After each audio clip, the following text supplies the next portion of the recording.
let me say this. I think that prayer changes things, not in the sense that it changes God's mind, but in the sense that God knew whether we would pray or not.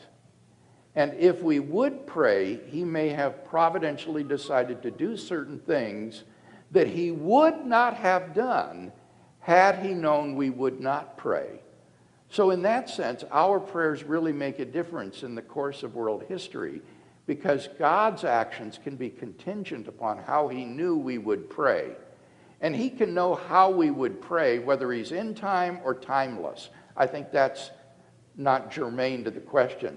The question is, does God know how we would act in any situation in which he might put us? And I think he does have that kind of knowledge. And using that sort of knowledge, then he can providentially order the world so that your prayers really do make a difference. Okay, so let me make sure that I understood that. So no matter if God is outside the time or not, like he would, in all his knowledge, knew that I'm going to pray, and he decided based on his previous knowledge of the fact that I will pray tomorrow. No, you're talking about foreknowledge. You said his previous knowledge of how you will pray. I'm talking about a very special kind of knowledge. It's knowledge of what are called subjunctive conditionals. These are statements, if-then statements, in the subjunctive mood, not the indicative mood. We English speakers aren't very good with the subjunctive mood, but it would be conditionals like this. If I were rich, I would buy a Mercedes-Benz.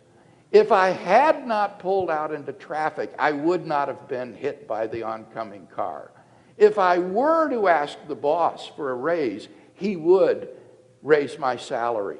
Those are if-then statements in the subjunctive mood. They're called counterfactuals because typically what they envision is not factual.